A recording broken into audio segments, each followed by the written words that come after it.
So let's go to the rights. So I'm not going to spend much time with this. You can read this for yourself. There's a publication by the Attorney General's Office on the rights of wards that came out a couple of years ago. These are some things that are in statute or case law, and they're just sort of common, some of it's just common sense, like you can't get married for your ward.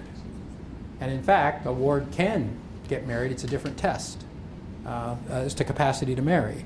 So there's some things like that that are just out there, and they're not in statute, but they're in case law, and those rights are kind of listed here. Voting is one. There's a common misconception because of the Supreme Court, because of the constitutional provision I talked about, which is no longer enforced, actually, that a person who's incompetent and has a guardian can't vote.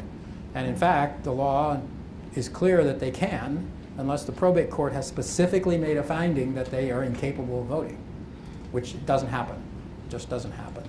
And the state law doesn't allow for any other mechanism to take away their right to vote. And we have a consent decree in federal court with the Secretary of State that says they can't do it.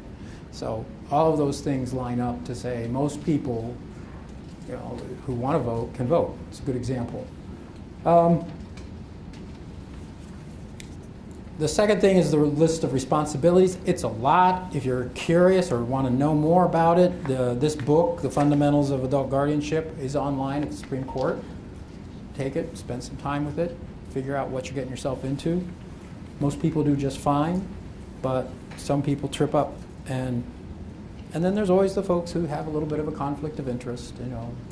Social Security rep payees sometimes have trouble figuring out where that money's supposed to be going. That's a different question, but it gets you in trouble.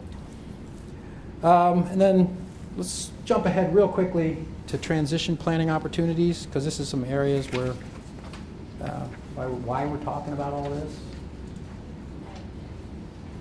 Go ahead. So we've talked a lot about school, and this is probably one of the key areas. Under the new WIOA law, under ESSA, the schools have obligations to children with intellectual and developmental disabilities to make sure they get to try different things before they get put on the track to the workshop. That doesn't mean that they're not going to end up in a workshop or a 14C sub-minimum wage setting, but those things are becoming more and more disfavored, and supportive and competitive employment with day activities, with comparable day activities in the community are becoming the norm. So it's important that the schools start to look at that at 14. Our state VR authority, OOD, actually has vocational rehabilitation counselors in schools now.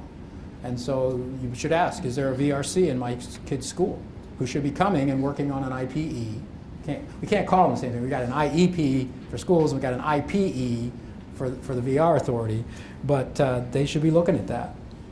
And that's the Voc Rehab, which is the next slide. Go ahead. Embedded VR counselors, I love the notion.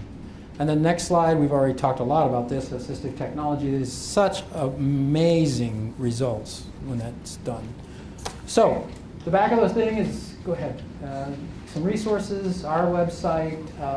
We don't have our Facebook up there, but you can get there from our website. You can donate from our website, please do. We rely on donations to do a lot of our work. And then the next one is the supported decision-making resources, the National Resource Center that the ARC runs, the Missouri Guide, which is interesting. That's the stoplight tool. Okay, back up. Jenny Hess Justice Project has got some great information there. Even if you don't do something that's actually supported decision-making, it'll give you some insight into how to help your loved one make decisions. And the next one is how to get a hold of us. Intake is the best way to get a hold of us. We're there. They're there every day. Option 2, you'll go into a queue. We're down 2 workers right now. So you want to come and work for us, please apply. And if you leave a message, they'll call you back within 24 hours. And then next slide is just some palaver about me. So thank you so much. We'll keep talking. Good questions. Yes. On the Supreme Court website.